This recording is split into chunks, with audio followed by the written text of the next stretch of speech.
الحمد لله رب العالمين والصلاة والسلام على سيد الأنبياء والمرسلين أما بعد.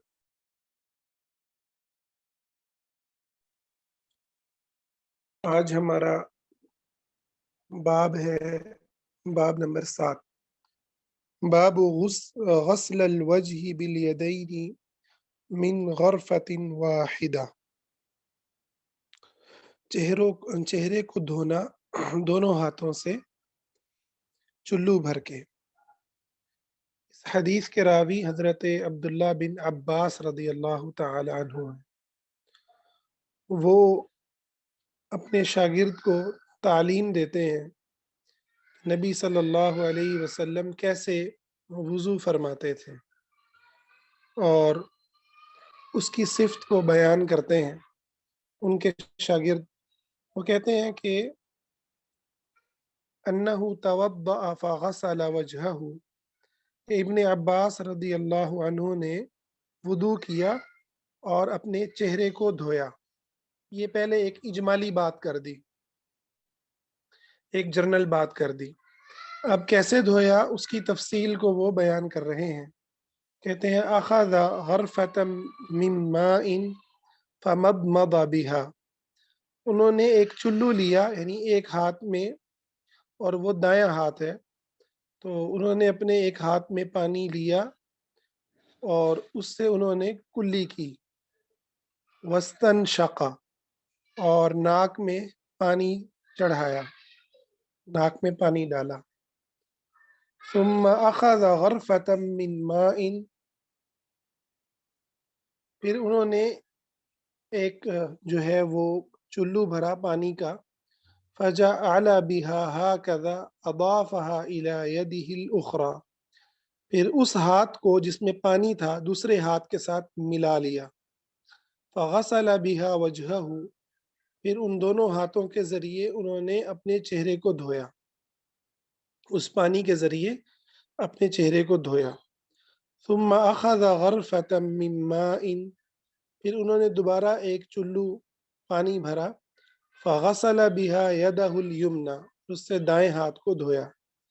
ثم اخذ غرفۃ من ماء فغسل بها يده اليسرى، پھر ایک چلو بھرا اور اس سے اپنے بائیں ہاتھ کو دھویا۔ ثم مسح برأسه، پھر انہوں نے اپنے سر کا مسح کیا۔ ثم اخذ غرفۃ من ماء، پھر انہوں نے چلو بھرا پانی کا، فرش علی رجلہ الیمنی، اور اس کو اپنے دائیں پاؤں پر گرایا، حتی غسلها، اتنا گرایا کہ اسے دھو لیا، یہاں تک کہ اس کو دھو لیا۔ ثم اخذ غرفۃ اخرى، پھر ایک اور چلو بھرا، فغسل بها رجلہ یعنی الیسرى، پھر اس سے اپنا بایاں پاؤں دھو لیا۔ ثم قال، پھر فرمایا ابن عباس رضی اللہ عنہ نے، هكذا رأيت رسول اللہ صلی اللہ علیہ وسلم يتوضأ، میں نے اسی طرح نبی صلی اللہ علیہ وسلم کو وضو کرتے ہوئے دیکھا ہے۔ تو اس حدیث سے جو بات پتہ چلی، ایک تو یہ کہ دین کی بعض باتیں ایسی ہوتی ہیں جو کر کے دکھانی ہوتی ہیں، جو کر کے دکھائی جائیں تو وہ زیادہ بہتر انداز میں سمجھ میں آتی ہیں صرف بتانے کی بجائے، اور یہ تعلیم کا ایک بہترین انداز ہے جو حضرت ابن عباس رضی اللہ تعالی عنہ نے اختیار فرمایا۔ اور آپ دیکھیں کہ اس کے اندر انہوں نے پورا وضو کیا، اور وضو کرنے کے بعد جو ہے انہوں نے اپنے صحابی کو یہ واضح کیا کہ میں نے اسی طرح حضور علیہ الصلاۃ والسلام کو وضو کرتے میں نے دیکھا ہے۔ اچھا، اس میں ہم آج کل کے دور میں تو ٹونٹی ہوتی ہے اور پانی آ رہا ہے ٹونٹی میں، اور ہم اس میں دونوں ہاتھوں کو دھوتے ہیں اور دونوں ہاتھوں میں پانی بھر کے اپنے چہرے پر ڈالتے ہیں۔ تو علماء کہتے ہیں کہ نبی صلی اللہ علیہ وسلم کے زمانے میں چونکہ برتنوں میں پانی ہوتا تھا یا مشکیزوں میں پانی ہوتا تھا، تو برتن میں جب ہاتھ کو ڈبو کے پانی نکالا جائے تو سنت یہ ہے کہ دائیں ہاتھ کو ڈبویا جائے، اور اسی کا اس حدیث کے اندر جو ہے وہ اظہار کیا گیا ہے۔ البتہ ٹونٹی میں بھی یہ احتیاط کرنی چاہیے کہ انسان بہت زیادہ پانی کو ضائع نہ کرے۔ پانی کو جو ہے ٹونٹی چل رہی ہے اور آپ سر کا مسح کر رہے ہیں، یہ انداز درست نہیں ہے۔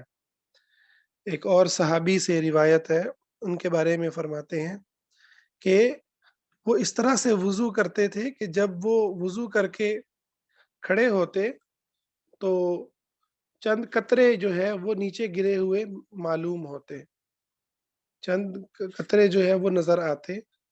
تو آج کل کے دور میں ہم دیکھیں کہ ہم جب دھوتے ہیں، وضو کرتے ہیں، تو شیخ ابن عثیمین اس کی مثال ایسے دے رہے ہیں کہ ایسے لگتا ہے جیسے کوئی پانی کی نہر جو ہے وہ چلی آ رہی ہے۔ تو یہ بھی حضرت ابن عباس کا ہی انداز تھا کہ وہ جب اتنا تھوڑے پانی سے وضو کرتے کہ جو زمین ہے وہ اس پہ بس چند چھینٹے اور چند جو ہے قطرے گرتے، تو اس لیے کم از کم ٹونٹی کو بند کر دینا چاہیے جب ہم سر کا مسح کر رہے ہوں۔ وہ جو چند سیکنڈز ہوتے ہیں اس کے اندر جس طرح پانی ضائع ہوتا ہے وہ مناسب نہیں ہے، اور ٹونٹی کو بھی کم کھولنا چاہیے۔ تو یہ برتن میں اگر انسان میں کو ہاتھ ڈالنا ہو تو برتن کے اندر اس طرح سے ہاتھ ڈالے کہ دائیں ہاتھ کو ڈالے اور پھر وضو کرنے کے لیے جو منہ دھونے کے لیے دوسرے ہاتھ کو ساتھ ملا لے۔ اچھا، اس حدیث کے اندر اختصار ہے، باقی آگے احادیث آئیں گی ان میں تفصیل ہے۔ جیسے آپ یہاں دیکھیں کہ ناک میں پانی چڑھایا تو اس کے بعد اس کو جھاڑنا، یہ بھی جو ہے وہ وضو کے طریقے کے اندر شامل ہے۔ بلکہ بعض علماء تو کہتے ہیں ناک میں پانی ڈالا ہی اس لیے جاتا ہے کہ ناک کو صاف کیا جائے، اس کو جھاڑا جائے، ٹھیک ہے؟ تو ایک تو اس کے اندر یہ اجمال ہے۔ دوسرا اس کے اندر جو ہے وہ بائیں ہاتھ کو دھونے کے بعد سر کے مسح کا ذکر ہے۔ تو سر کے مسح کے لیے آپ صلی اللہ علیہ وسلم نیا پانی لیتے تھے، ٹھیک ہے، نیا پانی لیتے تھے۔ تو سر کے مسح کے لیے ٹونٹی سے جو ہے وہ ہاتھ گیلے کر کے پھر سر کا مسح کرنا چاہیے، نہ کہ جو بازو سے دھویا ہے اسی سے ہی ڈائریکٹ سر کا مسح کر لیا۔ بلکہ سنت یہ ہے کہ سر کے مسح کے لیے الگ سے پانی جو ہے وہ لیا جائے، یعنی ہاتھوں پر پانی لگایا جائے۔ اسی طرح سر کے مسح کے اندر کانوں کا مسح بھی شامل ہے۔ تو یہ حضرت ابن عباس رضی اللہ تعالیٰ عنہ کی تعلیم دینے کا اور اس تعلیم کے ہم تک منتقل ہونے کا ایک بڑا خوبصورت واقعہ ہے۔ اس سے اگلی حدیث پر ہم چلتے ہیں۔ باب التسمیۃ علی کل حال وعند الوقاع، کہ ہر حال کے اندر اللہ کا ذکر کرنا، ہر کام کے وقت اللہ تعالیٰ کا ذکر کرنا، یہاں تک کہ میاں اور بیوی کا جب آپس میں تعلق ہو اس صورت میں بھی اس سے پہلے بھی اللہ تعالیٰ کا ذکر کرنا، یہ نبی کریم صلی اللہ علیہ وسلم کی تعلیمات میں سے ہے۔ اس حدیث کے راوی بھی حضرت ابن عباس رضی اللہ عنہ ہی ہیں۔ وہ فرماتے ہیں کہ آپ صلی اللہ علیہ وسلم نے فرمایا، لو ان احدکم اذا اتی اہلہ، تم میں سے کوئی ایک اگر اپنے اہل کے پاس آئے، اپنے گھر والوں کے پاس آئے، قال، تو وہ اسے چاہیے کہ یہ کہے بسم اللہ، اللہم جنبنا الشیطان، اللہ کے نام سے، اے اللہ تو ہمیں شیطان سے محفوظ رکھ، وجنب الشیطان ما رزقتنا، اور جو تو نے ہمیں عطا فرمائے، جو ہمیں عنایت فرمائے، اسے بھی شیطان سے محفوظ رکھ، یعنی اولاد۔ اس کا فائدہ کیا ہوگا؟ فَقُضِيَ بَيْنَهُمَا وَلَدٌ لَمْ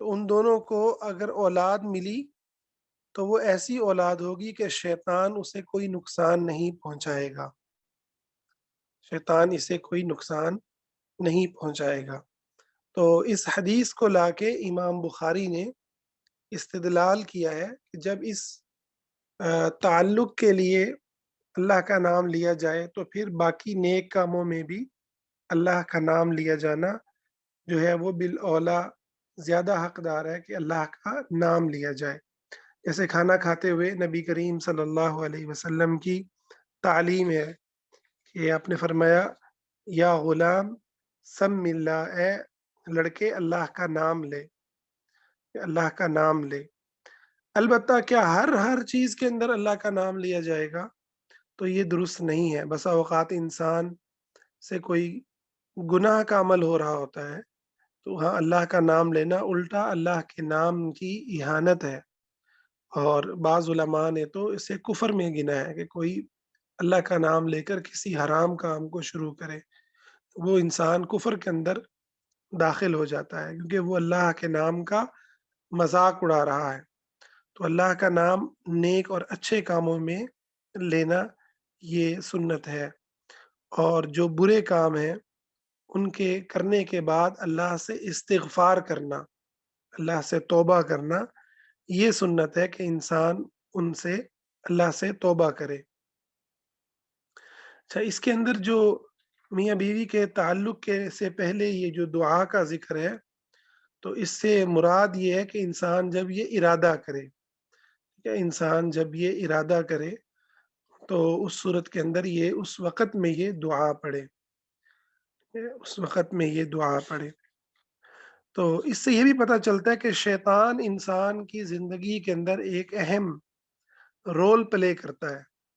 شیطان انسانی زندگی کے اندر نقصان پہنچانے کے اعتبار سے، وسوسہ ڈالنے کے اعتبار سے ایک کردار کو ادا کرتا ہے۔ اب وہ کردار کیا محض جو ہے وسوسے کی حد تک ہے، یا اس سے آگے بڑھ کر بھی کوئی اور نقصان بھی ہو سکتا ہے؟ تو علماء کہتے ہیں کہ شیطان کا نقصان حصی بھی ہو سکتا ہے اور معنوی بھی ہو سکتا ہے، یعنی وسوسے کی حد تک بھی ہو سکتا ہے، اور اس سے بڑھ کر بھی شیطان بسا اوقات نقصان کر سکتا ہے۔ اور یہ جو دعائیں ہیں، یہ جو اللہ کا نام لینا ہے، یہ انسان کو شیطان کے ان دونوں طرح کے نقصانات سے انسان کو محفوظ رکھتا ہے۔ تو دعائیں، اللہ کے نام کا ذکر، اللہ تعالیٰ کا ذکر، یہ اتنی بڑی چیز ہے کہ انسانی زندگی میں یہ نہایت اہم اور تحفظ کرنے والی، اور انسان کو شیطان کے حملوں سے بچانے والی، اور دنیا اور آخرت کی سعادت عطا کرنے والی یہ وہ بلند چیز ہے۔ اس لیے انسان جہاں دنیا کے اسباب اختیار کرتا ہے، جہاں وہ میڈیکل سائنس اور اللہ کے بنائے ہوئے قوانین اور قدرت کے ذریعے جو علاج وجود میں آئے ان کو اختیار کرے، اس سے کہیں زیادہ انسان کو ضرورت ہے کہ وہ خود ان تمام اسباب کے خالق، مالک، رازق، زندگی اور موت کے مالک، شفا اور بیماری کے مالک، کائنات کے ذرے ذرے کے خالق، اس رب کے نام سے، اس رب کی بڑائی سے، اس رب کی کبریائی سے وہ اپنی زندگی کو محفوظ بنائے، جس میں یہ تمام باتیں بڑی ہی اہمیت کی حامل ہیں۔ یعنی یہ جو احادیث ہیں، یہ ہمارے بچوں کے، ہمارے اولاد کی مستقبل کے راستے کو کہاں سے دیکھیں اللہ تعالیٰ صحیح کرنا شروع کرتا ہے۔ تو اس میں کوئی حرج نہیں اگر کوئی بھول جائے۔ ابن عثیمین رحمہ اللہ بڑی خوبصورت بات کرتے ہیں کہ اگر انسان بھول جائے تو اللہ نے یہ وعدہ کیا ہے کہ وہ اس نے اس امت کی بھول کو معاف کر دیا ہے۔ جیسا قرآن مجید میں آتا ہے، سورہ بقرہ میں اللہ نے یہ دعا سکھائی، اللہ نے وہاں یہ دعا سکھائی، ربنا لا تؤاخذنا ان نسینا او اخطأنا، اے اللہ ہم بھول جائیں، کیا یا خطا ہو جائے تو تم ہماری پکڑ نہ کرنا. تو اللہ نے فرمایا کہ میں نے تمہاری یہ بات کو مان لیا. تو اگر انسان دعا بھول جائے تو اس صورت کے اندر اس کو گلٹ میں نہیں جانا چاہیے. یہ نہیں ہے کہ اگر کوئی اولاد میں انسان کی زندگی میں کوئی اولاد میں تکلیف آئے تو وہ سوچنا شروع کر دے کہ جی وہ فلاں موقع پہ میں نے دعا نہیں پڑھی تھی، اس کی وجہ سے یہ نحوست میرے اوپر آ گئی ہے. یہ اللہ نے ہمیں کہیں پر بھی ایسی تعلیم نہیں دی، ایسی کہیں پر بھی تعلیم نہیں دی. اور بسا اوقات جو تکالیف ہیں وہ اللہ کی طرف سے آزمائش ہوتی ہیں، درجات کو بلند کرنے کے لیے ہوتی ہیں. اب ایوب علیہ الصلاۃ والسلام جیسے نبی بیمار ہوئے ہیں، ٹھیک ہے، انبیاء علیہ السلام کی اولادوں میں بھی بیماریاں بھی آئی ہیں، تکلیفیں بھی آئی ہیں، اور انہوں نے اس تکلیفوں کو جو ہے وہ برداشت کیا ہے. صالحین نے، اولیاء نے، ان کے اولادوں میں تکلیفیں آئی ہیں. اسی لیے اللہ نے قرآن مجید میں یہ بات بیان فرمائی ہے کہ وَلَنَبْلُوَنَّكُمْ بِشَيْءٍ مِّنَ الْخَوْفِ وَالْجُوعِ وَنَقْصٍ مِّنَ الْأَمْوَالِ وَالْأَنفُسِ وَالثَّمَرَاتِ وَبَشِّرِ الصَّابِرِينَ. ہم تمہیں ضرور آزمائیں گے، تمہارے مال، تمہاری اولاد، تمہاری جانوں کے نقص کے ذریعے اور بھوک کے ذریعے، اور اس میں خوشخبری ہے صبر کرنے والوں کے لیے. تو ان احادیث کا یہ مطلب نہیں ہے کہ انسان گلٹ کا شکار ہوتا رہے، یا انسان جو ہے نا وہ بلیمنگ مائنڈ سیٹ کو جو ہے نا وہ کر لے. بہت ساری مائیں، بہت سارے بڑے یہ طریقہ کار اختیار کرتے ہیں ہے نا کہ جب بھی کوئی مسئلہ آیا تو اس کو کہیں نہ کہیں جوڑ دیا. تو بھائی گناہ تو ہر انسان سے ہو جاتے ہیں، اولاد کی کہ کسی گناہ کی نحوست سے جوڑ دیا. تو گناہ ہو جانے پر ہمارے نبی صلی اللہ علیہ وسلم سے ایک حدیث بھی ایسی ثابت نہیں ہے کہ آپ نے اپنے صحابی کو جو ہے وہ کہا ہو تم نے فلاں گناہ کیا تھا، دیکھو اب تمہاری سامنے یہ نحوست اس کی نکلی ہے. ٹھیک ہے، آپ نے کبھی یہ انداز تعلیم کے اندر نہیں اپنایا. ٹھیک ہے، البتہ ابتدا میں انسان کو ضرور ان چیزوں کا خیال رکھنا چاہیے، اور بھول جائے تو پھر اللہ تعالیٰ اس کی خود حفاظت کرتا ہے، کیونکہ اللہ بہتر جانتا ہے، اللہ تعالیٰ بہتر جانتا ہے. اچھا، اس سے اگلا باب ہے باب ما یقول عند الخلا. بیت الخلا کے وقت وہ کیا کہے، جب بیت الخلا جانے لگے تو کیا کہے.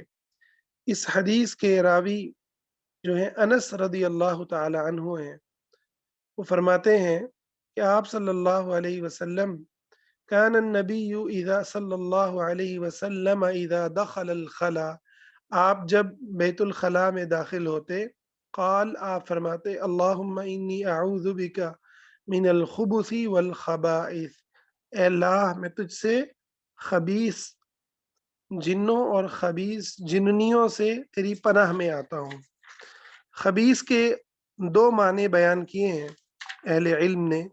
ایک معنی جو ہے ہر شر ہے، خبیث سے ہر شر یعنی تکلیف دینے والی ہر چیز، اور خبائث سے مراد ہے کہ وہ نفوس جیسے شیاطین ہیں، وہ چیزیں کہ جو شریر ہیں، جو تکلیف دینے والی ہیں. اور دوسرا معنی اس کے اندر جو بیان کیا ہے خبث سے مراد وہ مرد شیاطین ہیں، جو مذکر شیاطین ہیں، شیاطین کے جو مرد ہیں وہ ہیں، اور خبائث سے مراد شیاطین کی جو عورتیں ہیں وہ ہیں. تو یہ دونوں باتیں اس کے اندر جو ہے وہ اس کے اندر داخل ہوتی ہیں. اس کے اندر جو وہ داخل ہوتی ہیں کہ ہر شر والی چیز کے شر سے بیت الخلا میں جاتے ہوئے جو ہے وہ پناہ مانگی گئی. اس کی وجہ یہ ہے کہ یہ بری جگہ ہے جہاں پر شیاطین کا جو ہے مرکز اور مأویٰ ہوتا ہے، وہاں وہ پناہ لیتے ہیں، وہاں پر وہ موجود ہوتے ہیں.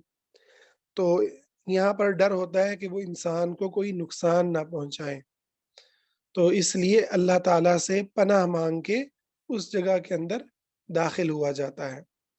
اور اس کے اندر جیسے ہم نے کہا کہ ہر شر والی چیز جو ہے اس سے پناہ میں انسان پناہ مانگتا ہے. ٹھیک ہے، اور جب باہر نکلتا ہے تو اللہ کا شکر ادا کرتا ہے، الحمدللہ الذی اذهب عنی الاذى، اللہ کا شکر ہے جس نے مجھ سے اذیت کو دور کر دیا، ہے نا۔ تو انسان نے جو کھایا اور وہ اس میں جو چیز جو ہے اذیت تھی، جو ناپاکی تھی، جو انسانی جسم سے جس کا نکلنا ضروری تھا، اس پر اللہ کا شکر ادا کرتا ہے۔ تو یہ یعنی انسان کا یہ واش روم جانا اور واش روم سے انسان کا باہر آنا، یقین مانے یہ جو دعا ہے نا، یہ ہمیں ہلا دیتی ہے اگر ہم اس کے فلسفے پہ غور کریں کہ یہ کتنی بڑی چیز ہے، کتنی بڑی چیز ہے۔ آپ ذرا ان مریضوں کو دیکھیں جو بزرگ ہوتے ہیں، جب جن کا وہ کیا لفظ ہوتا ہے انگلش میں، مجھے اس کا نہیں علم، غدود جو ہوتے ہیں، آپ دیکھیں جو غدود بڑھ جاتے ہیں، پیشاب آنے کی تکلیف ہوتی ہے، ایسے بزرگوں کو میں نے بڑے قریب سے دیکھا ہے، اتنی تکلیف کے اندر ہوتے ہیں۔ اسی طرح سے جو ہے کتنے لوگوں کو پیشاب کی نالیاں لگتی ہیں۔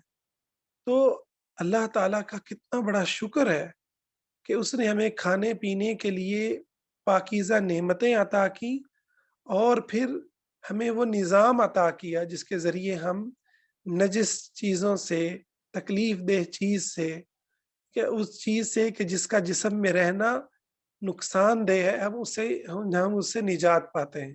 اللہ اکبر! تو یہ اللہ کی ہم پر بے حد رحمت ہے، اتنی بڑی رحمت ہے کہ اس کو انسان محسوس کرے تو انسان اللہ کے سامنے جھک جائے کہ اللہ کا ہم پر کتنا بڑا فضل ہے۔ تو باتھ روم جاتے ہوئے اللہ کو یاد کرنا، یہ اللہ رب العزت کی شکر گزاری ہے۔ اچھا، اگر انسان بھول گیا ہے واش روم میں داخل ہو گیا، اب اس کو کیا کرنا چاہیے؟ تو بعض علماء کہتے ہیں کہ وہ باہر آئے اور باہر آ کے دوبارہ کہہ لے، اگر تو وہ داخل ہی ہوا ہے، اس کو فوراً داخل ہوتے ہی یاد آ گیا۔ لیکن شیخ ابن عثیمین کہتے ہیں کہ اس کو باہر آنے کی ضرورت نہیں ہے، کیونکہ یہ ایک سنت عمل ہے، یہ کوئی فرض چیز نہیں ہے جس کے لیے وہ باہر آئے اور دوبارہ کہے۔ اور سنت ایسی نہیں ہے کہ جو مطلق ہو، ٹھیک ہے، یعنی سنت ایسی ہے جو ایک خاص مقام کے ساتھ خاص ہے۔ جب وہ سنت وہ جب مقام ہٹ گیا، یعنی انسان داخل ہونے لگا، داخل ہونے کی نیت کی اس نے، اور اس نے وہ دعا پڑھ لی، اب وہ بھول گیا، تو اس کا مطلب ہے کہ وہ جگہ اس کی جو ہے فاتا محلھا، اس کا جو محل تھا، اس سنت کے کرنے کا جو وقت تھا، وہ نکل گیا۔ اب اس کو باہر آ کر دوبارہ کرنے کی، تکلف کرنے کی ضرورت نہیں ہے، بلکہ وہ واش روم جائے۔ اور آگے بڑی خوبصورت بات کہی، واللہ سبحانہ وتعالی اذا علم انہ لولا النسیان لفعل، اللہ تو بہتر جانتا ہے نا کہ اگر اس بندے کو اگر نہ بھولتا تو یہ پڑھ لیتا، فإنہ یحمیہ، تو ہم اللہ سے یہ گمان رکھتے ہیں، یہ یقین رکھتے ہیں کہ اللہ اس بھولنے کے باوجود اس مسلمان بندے کی جو ہے حفاظت فرمائے گا، ٹھیک ہے، اس مسلمان بندے کی حفاظت فرمائے گا۔ تو یہ بڑی خوبصورت بات ہے۔ تو وسوسے اور شک میں نہیں پڑنا چاہیے، دین کے اندر ایسی سختی نہیں کرنی چاہیے کہ انسان خود آوازار ہو جائے، ٹھیک ہے۔ آپ بھول گئے ہیں تو کوئی بات نہیں، اللہ تعالیٰ جو ہے وہ بہتر جانتا ہے کہ آپ بھولیں ہیں، اور البتہ آپ کو اگر یاد ہے تو داخل ہونے سے پہلے یہ دعا پڑھ لیں۔ کوئی نہیں بھی پڑھتا تو بھی یہ نہیں ہے کہ بس وہ اب شیطانوں کے حوالے ہو گیا، یعنی بذات خود ایمان بھی جو ہے شیطان سے بچانے والی چیز ہے۔ اب آیت الکرسی کے بارے میں فرمایا، جو صبح کے وقت پڑھتا ہے وہ شام تک جو ہے وہ شیطان کے حملوں سے محفوظ ہو جاتا ہے، جو شام تک پڑھتا ہے وہ صبح تک محفوظ ہو جاتا ہے۔ تو اسی طرح نماز پڑھنے والا اللہ کی حفاظت کے اندر ہوتا ہے۔ تو اللہ کی حفاظت کے بہت زیادہ جو ہے وہ اللہ نے مومن بندے کے لیے اسباب بنائے ہیں، سبحان اللہ، بہت اللہ تعالیٰ نے اس کے لیے اسباب بنائے ہیں۔ تو ایمان بذات خود ایک بہت بڑا جو ہے تحفظ کا سامان ہے۔ اس لیے یہ بات اچھے سے سمجھ لیں کہ چیزوں کو بلیم نہیں کرنا چاہیے، چیزوں کو کنیکٹ نہیں کرنا چاہیے، یوں ہوا تو یوں ہو گیا، ایسی کوئی حدیث میں ہمیں رہنمائی نہیں دی گئی۔ اور یہ ہمارے ہاں معاشرے کے اندر بہت زیادہ وسوسے پائے جاتے ہیں، بہت زیادہ جو ہے وہ توہم کا ہم شکار ہو جاتے ہیں۔ تو یہ اللہ کی عبادت کا ذریعہ ہے، اللہ تعالیٰ کو یاد کرنے کا ذریعہ ہے، اور یقیناً پھر یہ حفاظت کا بھی ذریعہ ہے۔ تو اس حفاظت کا خیال رکھیں، اللہ تعالیٰ کا ذکر کریں اور اللہ سے اچھا گمان رکھیں۔ تو انشاءاللہ اگلا ہم باب کل پڑھتے ہیں، اسی پر ہم اکتفا کرتے ہیں۔ اللہ تعالیٰ سے دعا ہے جو ہم نے پڑھا اللہ اس پر ہمیں عمل کرنے کی توفیق عطا فرمائے، ہمیں اپنے شکر کی توفیق عطا فرمائے، اس کی جو نعمتیں ہیں ان نعمتوں کو محسوس کرنے کی توفیق عطا فرمائے، آمین یا رب العالمین۔